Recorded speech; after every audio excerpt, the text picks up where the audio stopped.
Maxime Liédo. Il est 8h17 sur Sud Radio et mon invité politique aujourd'hui, Annie Genevard. Bonjour. Bonjour. Ministre de l'Agriculture, de l'Agroalimentaire et de la Souveraineté Alimentaire. Énormément de sujets à voir avec vous ce matin. Il sera question, bien sûr, de souveraineté alimentaire, des viticulteurs également qui sont en difficulté et plus largement de l'agriculture avec des manifestations partout sur le territoire. Mais pour commencer, l'Assemblée nationale a adopté hier soir à l'unanimité une résolution invitant le gouvernement à s'opposer à l'accord de libre-échange entre l'Union européenne et le Mercosur avant des votes décisifs qui vont intervenir au niveau européen dans quelques semaines. Qu'est-ce que ça change et qu'est-ce que ce vote change pour vous, ministre de l'Agriculture ?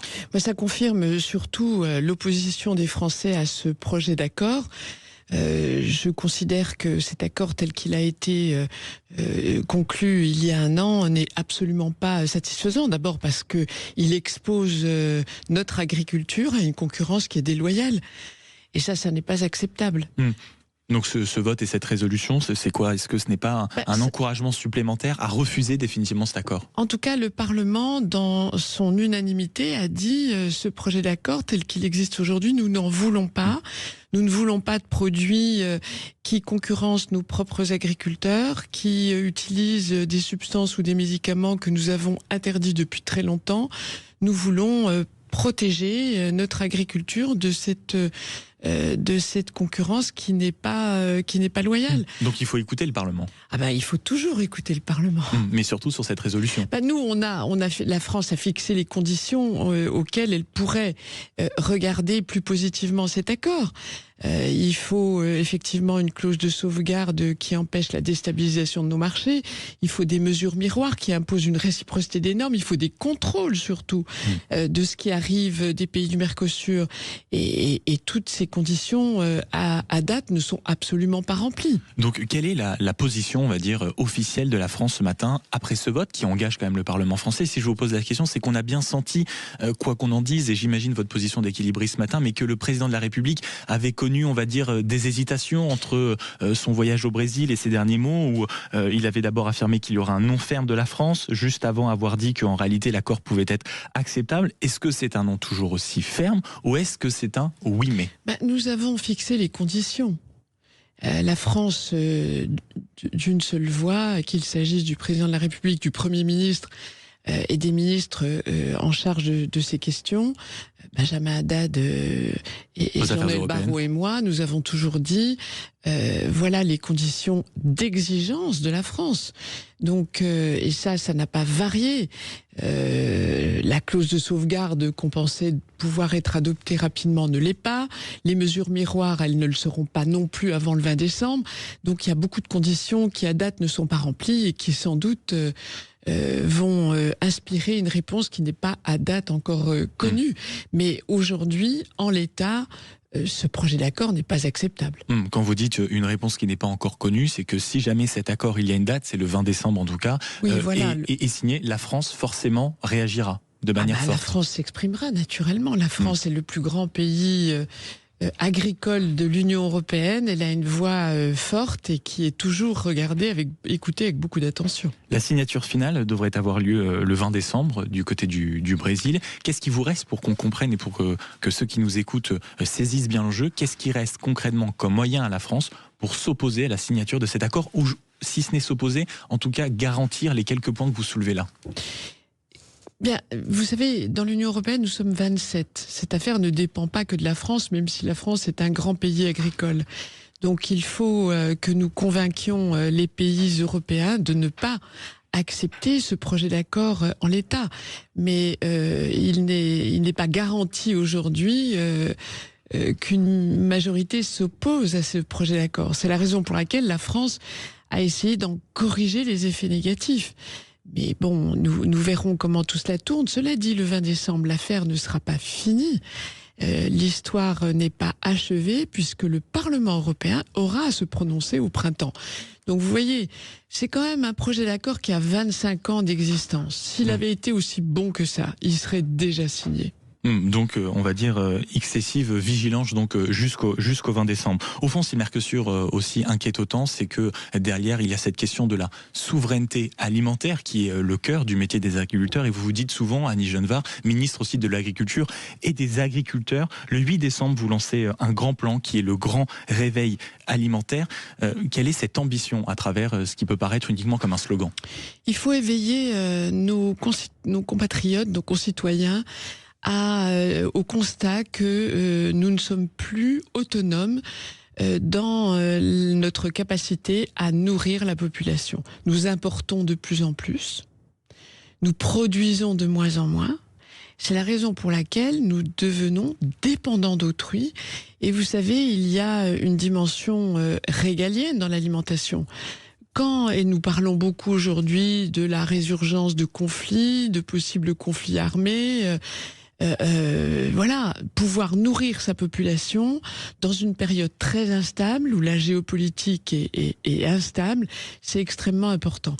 Donc moi, je pense que ce réveil alimentaire, c'est d'une part, il faut que évidemment, les gouvernants prennent la mesure de l'enjeu. Il faut que notre pays puisse nourrir sa population. Et il faut aussi que les Français mesurent que l'acte d'achat est un acte citoyen. Qu'ils regardent d'où viennent les produits qu'ils achètent. Il faut lire les étiquettes, il faut regarder. Alors ça ne veut pas dire s'enfermer dans nos frontières, mais c'est le citoyen, c'est le consommateur qui a une grande partie de la réponse au problème que nous mettons sur la table. Pas que le consommateur. Il faut aussi que nous assurions une simplification des normes. Il faut aussi que nous soutenions notre tissu agricole et agroalimentaire. Mais le consommateur est une clé essentielle. Dans ce grand plan, on va dire, réveil alimentaire que vous lancez, quelles sont les ambitions? Qu'est-ce que vous allez annoncer? Ce sera le 8 décembre, mais pour qu'on comprenne bien, qu'est-ce que vous allez essayer de mettre en place pour que justement les citoyens soient un peu plus sensibilisés, pour qu'on s'empare de ce sujet-là totalement? Déjà, il faut une prise de conscience. A-t-on bien conscience de ce qui se joue quand un poulet consommé en France sur 2 n'y est pas produit? Quand 50% des fruits et légumes que nous consommons ne sont pas produits en France? Lorsque nous perdons de l'autonomie alimentaire dans le bœuf, dans l'agneau et bientôt aussi dans le porc et même dans le lait, alors que nous sommes un grand pays d'élevage. Vous savez ce qu'on vous répond quand on vous dit ça? Oui. Le français, on les a souvent en standard, disent non mais moi j'adore les produits français, mais ils sont un peu plus chers que les autres. Ils ne sont pas disponibles partout. Et à la fin, quand on voit on va dire un billet moyen pour les achats du quotidien qui baisse, et ben acheter français c'est de plus en plus compliqué. Est-ce que par exemple le plan, le grand réveil alimentaire va justement peut-être aider ces filières ou aider justement les consommateurs? Vous savez, je suis sur le terrain 1 à 2 fois par semaine. Je visite énormément d'exploitations, d'entreprises agroalimentaires. Je vois beaucoup d'initiatives de vente de proximité, de vente à la ferme. Les produits ne sont pas nécessairement plus chers. Et je pense que c'est une image dont il faut effectivement se débarrasser. Nos agriculteurs français ont du talent, ils peuvent couvrir toute la gamme de prix et de produits. Il n'y a pas que le haut de gamme, il n'y a pas que le premium, il y a aussi la consommation quotidienne de tous les jours des Français qui peut être satisfaite par des productions françaises. Et vous vous rappelez de cette idée du président de la République pendant un temps de faire des chèques alimentaires? Est-ce qu'on pourrait par exemple penser à des chèques alimentaires spécifiques pour les Français qui iraient acheter directement, on va dire, des produits français ou des produits locaux? Non, je pense pas que ce soit. Enfin, je ne retiens pas pour l'heure cette idée qui d'ailleurs n'a pas prospéré.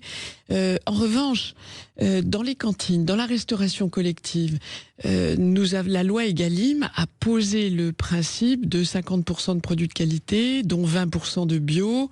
Là, il y a beaucoup d'approvisionnement local aussi. Ça, c'est une façon d'aider directement les producteurs français, souvent en proximité, mais pas que. Et c'est une prescription importante qui peut soutenir notre agriculture. Parce que c'est ça qui est en jeu aujourd'hui. Annie Genevard, il y a bien sûr les problèmes des agriculteurs, il y a aussi les problèmes des viticulteurs avec un secteur en difficulté, plus de 600 000 emplois, c'est un chiffre d'affaires de près de 32 milliards et pourtant la France, si on fait les calculs et si on regarde les derniers chiffres, a perdu près de 10% de son vignoble en 3 ans. Face à cela, une solution qui peut paraître désastreuse, c'est l'arrachage des vignes et un plan que vous avez annoncé de 130 millions d'euros pour arracher les vignes et pour moderniser la filière. Dans le contexte, quand on les entend, souvent quand ils manifestent, ils disent c'est la manifestation de la dernière chance. Est-ce que ce plan est suffisant ? Nous verrons bien la viticulture française, pas toute la viticulture, mais certains vignobles souffrent beaucoup. Ils souffrent à la fois de surproduction, on produit trop de vin, et de déconsommation, les Français boivent moins de vin et en particulier de vin rouge. Donc forcément, il y a un moment où les cuves sont pleines et les bourses sont vides. Mais et donc, dans ce cas-là, est-ce qu'il y a une logique à aller aider une filière quand en réalité la consommation diminue ? C'est-à-dire, est-ce que c'est à l'État d'aller, on va dire, distribuer un peu d'argent si derrière on sait que la consommation ne va pas suivre ? Non, je pense qu'on ne peut pas présenter les choses ainsi. D'abord, la viticulture française, c'est un fleuron de l'agriculture. La viticulture française est connue dans le monde entier. Nous avons des vignobles d'exception, nous avons des savoir-faire remarquables. Donc loin de moi l'idée qu'il faudrait, parce que la viticulture est en crise en Occitanie, en Nouvelle-Aquitaine, éteindre cette filière magnifique qui produit, qui exporte, qui est reconnue dans le monde entier. En revanche, adapter le volume de la production aux capacités du marché, c'est l'ambition effectivement de l'arrachage. C'est ce que demandent les viticulteurs. Certaines années, on a beaucoup planté, peut-être un peu trop. Il faut réduire le volume de la production pour pouvoir assurer des revenus, parce qu'aujourd'hui, c'est une crise du revenu pour de trop nombreux viticulteurs, et en particulier de jeunes viticulteurs qui ont toute mon attention. Donc oui, cette opération d'arrachage, elle ne va pas éteindre pour autant le vignoble français, naturellement, mais elle réduit un peu la masse de production, parce que on ne peut pas elle ne trouve pas complètement acheteur. Et vous avez fait l'éloge, on va dire, du vin à la française. Est-ce qu'on a eu tort, on va dire, dans les derniers mois, les dernières années, de présenter le vin comme un alcool comme un autre ?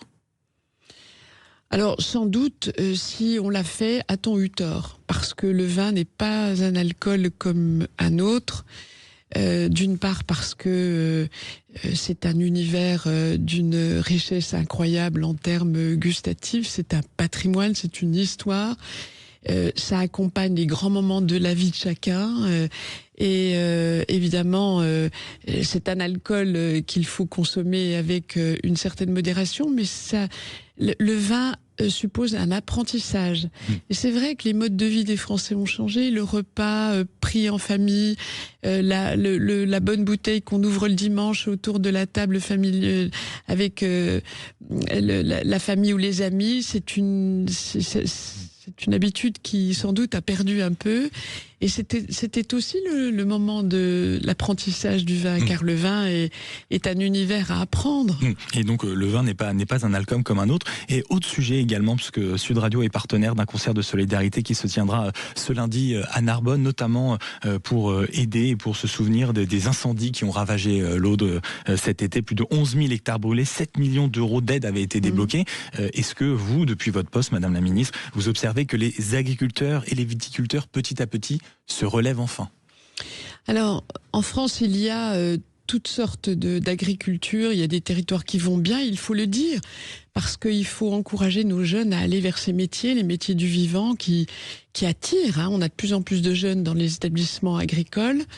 Et je pense qu'il est important de donner aussi une image positive de l'agriculture et de l'agroalimentaire. Il y a de belles carrières à faire, mais c'est aussi à certains endroits, dans certaines productions, des difficultés.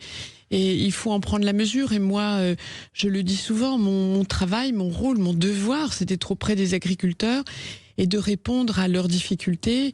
Vous savez, le ministère de l'Agriculture, c'est un ministère des crises et il y en a beaucoup à gérer en ce moment. Un petit Matignon, comme on se le disait juste avant cette interview. Autre crise que vous avez dû gérer en mettant les mains dans le cambouis, c'est évidemment ce qui se passe d'un point de vue épidémique avec la dermatose, notamment nodulaire contagieuse. Il y avait eu 102 foyers en France, 6 départements touchés. À l'heure où on se parle, Madame la Ministre, où en est la maîtrise de ce virus ? Eh bien, l'épidémie est en passe d'être maîtrisée. Il y a encore quelques cas dans les Pyrénées-Orientales, mais nous avons éradiqué la maladie en Savoie, en Haute-Savoie, dans le Rhône, où nous avons pu revenir à une vie normale. Les foyers qui ont été, les cheptels qui ont été dépeuplés ont pu être remplacés. La vie reprend dans ces exploitations et j'en suis profondément heureuse. Parce que c'est une terrible maladie, très contagieuse, qui pourrait emporter tout le cheptel bovin français. Et nous l'avons stoppé, nous l'avons éradiqué et nous espérons pouvoir le faire très bientôt dans les Pyrénées-Orientales pour se débarrasser de cette maladie. Vous savez, en Savoie et en Haute-Savoie, on a pu protéger, grâce à la stratégie que j'ai mise en place, nous avons pu protéger plus de 99% du cheptel. Donc c'est une réussite que l'on doit à la discipline des éleveurs, à l'engagement des vétérinaires, des services de l'État, des bénévoles. Il y a eu un élan extraordinaire et on a pu vacciner rapidement, massivement, et c'est la meilleure des protections qui soit. Autre crise, et on en terminera par là, Madame la Ministre, c'est évidemment la crise de la grippe aviaire, avec plus déjà de 200 foyers de grippe partout en Europe, dont une soixantaine rien qu'en France. Est-ce que les éleveurs touchés seront indemnisés intégralement, surtout quand on sait que c'est l'une des crises qui, on va dire, démarre le plus massivement? Et oui, vous voyez, ainsi va la vie du ministère de l'Agriculture. À peine a-t-on résolu une épidémie qu'il en surgit une autre, et celle-là est redoutable. Elle touche beaucoup de pays parce que c'est lié aux oiseaux migrateurs qui infectent nos élevages. Donc la France vaccine depuis plusieurs années maintenant, donc elle est moins touchée que d'autres pays européens, mais elle est quand même très touchée. Cette année, l'attaque est très forte. Plus de 70 élevages qui, évidemment, sont indemnisés lorsqu'il faut abattre les volailles contaminées. Et on indemnise naturellement les élevages, mais aussi les pertes économiques. Donc un guichet d'indemnisation a été ouvert pour la campagne 2024-2025. Et voilà, l'État est au rendez-vous. L'État est au rendez-vous, Madame la Ministre.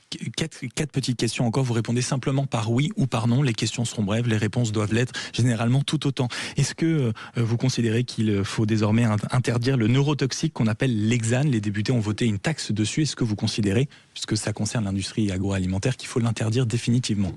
Moi, je me fie à la science. Ce que dit la science, pour moi, est la boussole. Donc oui ou non?